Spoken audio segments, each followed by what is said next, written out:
Hey folks, Kevin here with Kev's Castle and remodelupgrade.com. In this video, I'm going to show you how I put together these ready to assemble cabinets.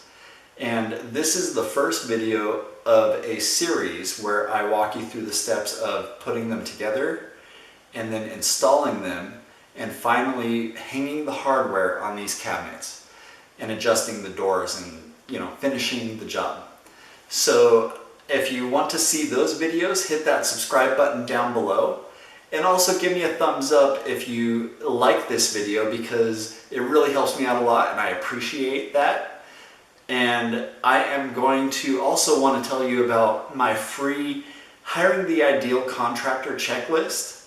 The link is in the description down below, and what it is a checklist that walks you through all the steps of getting ready to interview and hire the ideal contractor for your next home remodel. So if you want to check that out, it's totally free. It's in the link description below, and it'll take you right to more information on that. So let's go ahead and get started with assembling these cabinets. This first cabinet is a bank of drawers. I'm starting off by laying down some foam to protect the face of the cabinet, and I have the face frame facing downward so that I could slide the two sides and then the bottom into place to get ready to screw them together.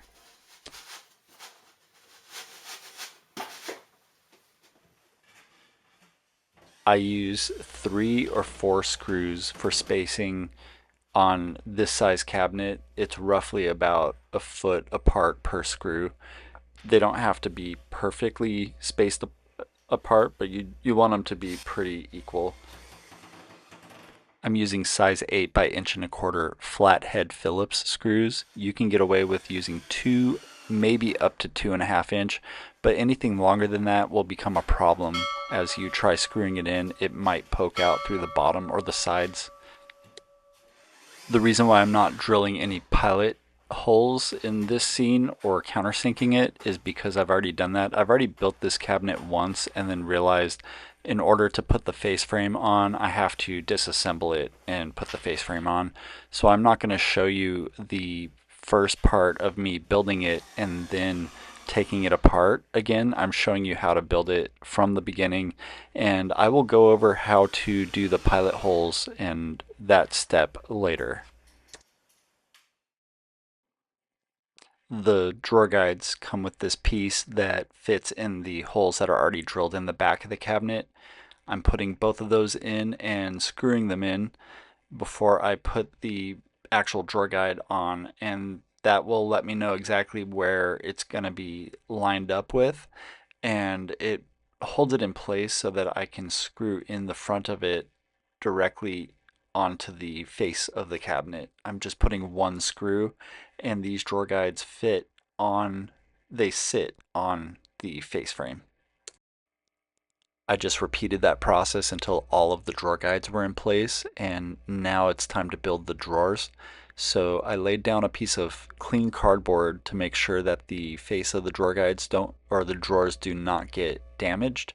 I have the face of it facing downward because it's easier to work on the drawers that way, and I put a dab of wood glue in each of the dovetails and in the dado joint of the drawer itself, just to hold everything together a little bit better. I will screw it together as well, but the glue helps with holding it all together. I'm also using a rubber mallet to tap everything into place to make sure all the edges are flush before I start screwing it together. I have the back of it clamped together, and then I am putting 2 screws in each corner.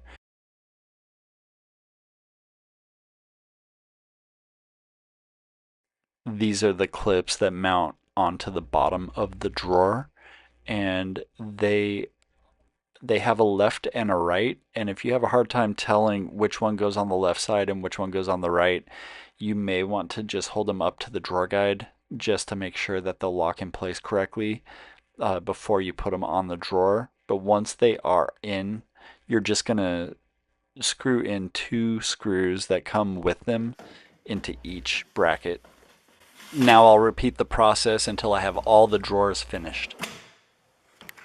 I want to show the grooves that we're putting the pegs in.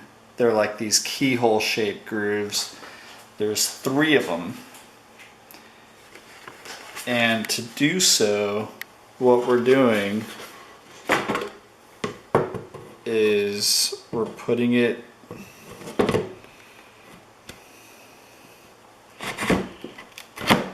you line them up, and you notice once they're in, this part is offset, but that slides right in place, and that's how we put the top and bottom in. And now it's locked. It's locked in place. This cabinet is the bathroom vanity. I am going about it the same way as that bank of drawers cabinet that I just made. I'm laying the face frame down on the table and putting the 2 sides in, and then the bottom will slide into the dado joint that is in the bottom of both of the sides. And now I'm fitting the back on. There are 2 dados that the back fits in to make it hold it in place. And then I'll just put this clamp on to make sure it doesn't move around while I'm drilling it. Each cabinet has these corner braces that are used to help make it a perfectly square cabinet, or as close to perfect as possible. And I'm putting those in now because the clamps are in place, and if I put these in, it'll just add to the stability so they don't wobble around too much. It doesn't matter if you do this step first or put the larger screws in the sides first. So I'm doing this step now. I'm using a pilot bit that is the same width of the screw that I'm using minus the threads. And this allows it so that when I do install the screws, they don't split the wood, the plywood. And then here I'm countersinking those same holes. And this is to make sure that the head of the screw sinks down and is flush with the side of the cabinet so that they don't hit the next cabinet when I install them. And installing the screws is pretty much the same thing. I want to make sure that the head of the screws are flush with the side of the cabinet.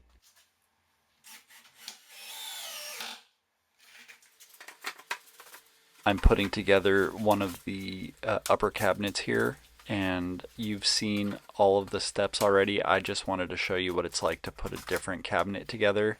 The uppers have a solid top and bottom, and then the back, you'll notice it has these pocket holes.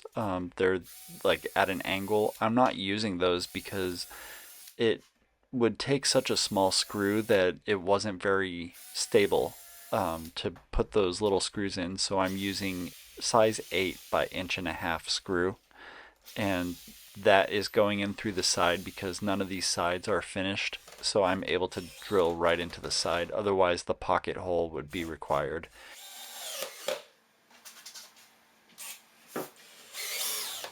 And that's how easy it was to build these ready-to-assemble cabinets. If you like this video, give it a thumbs up. It helps me out a lot and I really appreciate it. And if you want to see the next video when it comes out, which is how to install these cabinets, hit the subscribe button down below. Here at Kev's Castle and remodelupgrade.com, I am dedicated to helping you build your own personal sanctuary. Thanks for watching.